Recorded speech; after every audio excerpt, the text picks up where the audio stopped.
All right, if you're a broadcast engineer managing an HD radio air chain, you already know the deal. The tiniest little drifts can turn into massive headaches for you and your listeners. So, today, we're building your definitive toolkit.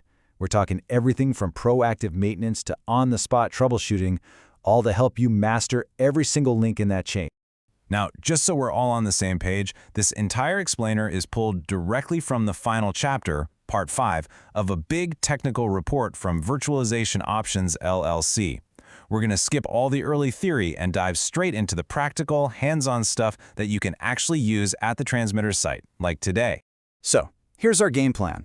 First up, we'll get into keeping things running smoothly with proactive maintenance. Then, we'll arm you with a solid troubleshooting guide for when they go wrong. After that, we're going to look down the road at where this tech is all headed, and we'll wrap it up with the critical numbers and specs you just have to know. Okay, let's kick things off with Section 1, maintaining peak performance. We all know the best way to fix a problem is to make sure it never happens in the first place. This is all about being proactive.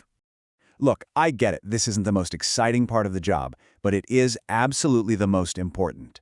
Solid, comprehensive documentation is the bedrock of a reliable operation. I'm talking about your configs, your measurements, your audio settings, all of it. It's your baseline for troubleshooting, it's your guide for training new folks, and it's your key to keeping everything consistent. So the real key here is getting into a routine. Just think of this as your system's regular health check. Every day you're just doing a quick look-see. Are the monitors green? Power good? Any weird alerts? Then weekly, you dig in a little deeper. You check that critical time alignment, you measure the audio levels, you make sure the multicast sounds right. And then once a month, you break out the big guns, do a full spectrum analysis, double-check that GPS lock, and test the EAS. It's this rhythm, this routine, that keeps you from getting any nasty surprises. Now these practices, this is what separates a good operation from a truly great one. And if you ask me, the biggest takeaway here is automation. Seriously, automatic feedback systems for your time and level alignment, that's not a luxury anymore. It's an absolute necessity. It cuts down your workload and gives you a level of consistency you just can't get by hand. You pair that with some smart, moderate audio processing to keep those sidebands clean, and you are golden. But hey, even with the best maintenance plan in the world, things are gonna break. That brings us right to Section 2, on-the-job troubleshooting. And the trick here isn't just to react. It's to react with a methodical, step-by-step plan. When you're in the hot seat and the pressure is on, your test equipment is your best friend. A spectrum analyzer, especially, man, that thing is your secret weapon. It's like having X-ray vision into the health of your signal. It's how you spot nasty stuff like linearity issues or spectral regrowth before they blow up into a major outage. Having the right tools and really knowing how to use them is half the battle right there. Okay, you know the call. I'm talking about that call. The one where the HD signal is dropping out and receivers are flipping back to analog.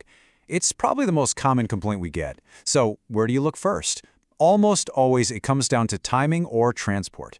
You're looking at a loss of GPS sync, a hiccup on your IP network, or a fault in the exciter itself. So here's your mental checklist. Step 1. Always, always, always check your GPS receiver. Is it locked? Is the signal clean? If that's all good, you move to Step 2, the network. If you're using IP, check for latency, packet loss, the usual suspects. And if both of those are clear, then Step 3 is to go look at the hardware. Dive into the exciter's status screens and error logs and see what it's telling you. And then there's the other classic complaint, the "it sounds weird" call. That hollow, echoey, flangey sound. As soon as a listener describes that, your brain should immediately just scream time alignment. That is the textbook, absolute classic symptom that your analog and digital paths are out of sync. And the fix is just as methodical. First, you've got to measure. Don't guess. Use a split-mode receiver and find out exactly how far off you are.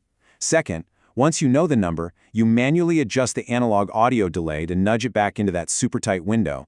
And third, if the problem keeps coming back, then it's time to troubleshoot the automatic alignment system itself. It probably just needs to be recalibrated.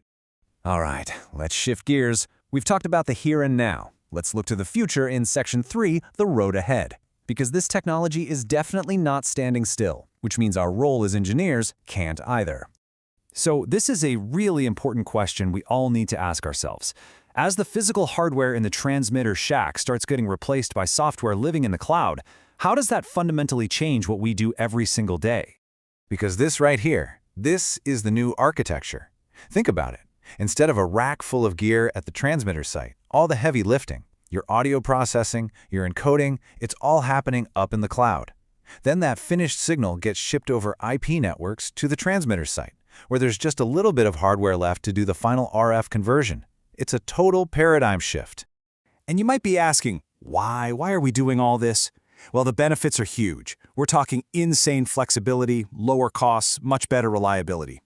But I want you to look at that last point, the convergence of RF engineering with IT skills. That right there, that's the big career takeaway for all of us. Okay, let's bring it all home with Section 4. Think of this as a rapid-fire review of the numbers you need to have burned into your brain. These are the specs that have to be second nature. First up, 8 seconds. That's your starting point. That's the typical diversity delay you need to slap on your analog path to get it lined up with the heavily processed digital signal. 8 seconds. Next, plus or minus 68 microseconds. Just let that sink in. That's your entire margin for error on time alignment. We're talking about the width of just 3 audio samples. Anything more than that, and you can bet your listeners are going to hear it. 1 decibel. That's it. That's your target for matching the audio levels between your analog and digital signals. If you can keep it within 1 dB, your listeners will get a perfectly smooth blend without those awful, jarring volume jumps. And finally, 96 to 120 kilobits per second. This is your digital budget. This is your entire payload.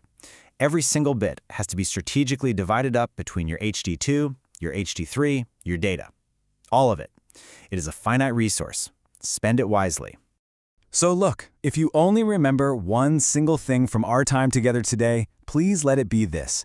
The single most important best practice is to let the machines do the hard work. Implement automatic alignment systems with continuous monitoring. It will save you so much time and deliver a far superior product to your audience. And that brings us to the final thought I want to leave you with. As our air chains move out of physical racks and into the cloud, and our STLs move from microwave dishes to IP packets, it's a really interesting question for all of us, isn't it? The skills that got us to where we are today might not be the only skills we're going to need for tomorrow.